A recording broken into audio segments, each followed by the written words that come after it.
Toronto right now is a city bursting at the seams. Over the last decade into 2020, we've seen a boom of sorts. Now imagine over the next decade into 2030, more population, more density on another scale.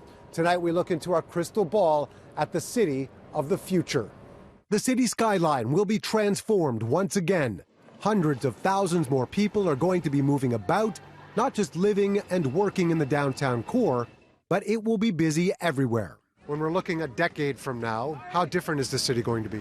I think it's going to be very different in that it's certainly going to be much bigger, and that's one of the reasons we have to make investments now in transit and affordable housing, because there's going to be like 1 million more people coming here in the next number of years. That growth starts with more buildings continuing to pop up all over the city.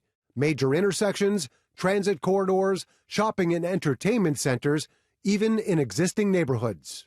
It's kind of an interesting way to think about the future of the city is the degree to which what you only see downtown sometimes is going to spread out across the city, built on a whole network of really much better transit.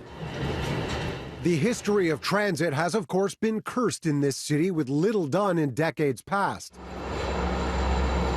The hope is that GO expansion and the Ontario line will be added to the already busy Eglinton Crosstown, finally giving commuters more options and relief. What's interesting about Toronto is if the values of this city, the diversity and the concerns about equity and the concerns about the environment, if those can be brought into the companies that are formed here and into the public policy that's formed here, there's a real possibility that Toronto can be a place that becomes a model for how other cities are going to develop. Housing, however, is a daunting task, and Toronto in 2030 will likely be fighting the same battle to find affordable space for a much larger population, despite best-laid plans.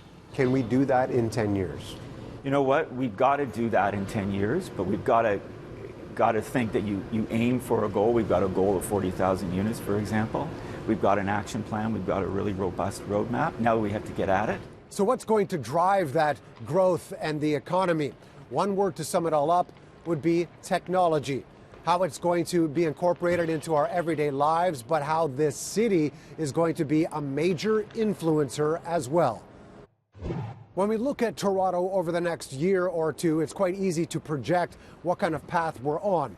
What the city will look like in a decade from now, though, is another matter. And that's why we've turned to the experts tonight to tell us what kind of business will help this city become even more successful than it already is in 2030. The way we live, work, and move in Toronto in 2030 will all be dependent on technology.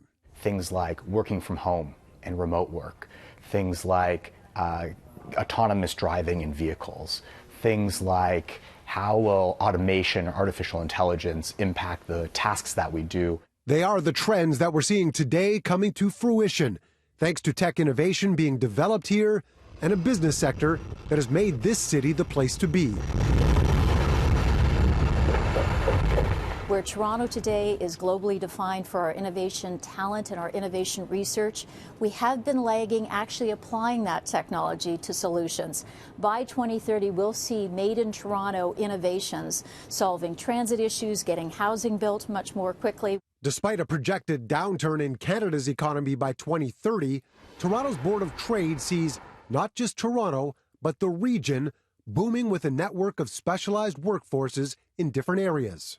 Toronto's arts and culture industry will have a larger impact on the world. The music scene will have more influence, new major cultural attractions will exist, and the film industry will be bigger than ever. Working towards a $3 billion production capacity for screen-based. What you're next going to see is the bringing online of some major studio production capacity, also some post-production capacity, and the new talent to come and make that all work. The biggest impact on the city by 2030 will come from a new generation specializing in careers that have yet to be created. The more than 240,000 tech-related jobs Toronto has now will seem small in comparison. And there's a quote attributed to Bill Gates that says we always overestimate the impact of these trends in 2 years, but underestimate the impact in 10 years. And I think when we look at artificial intelligence, automation, remote work, all these things are going to have an enormous impact, both organically and inorganically in our lives in 10 years. We can already see the shift happening in Toronto, and by 2030, most of that will have come to fruition. The region should be working as a whole, more so than Toronto itself. That said, there's only so much the experts can do to predict the future.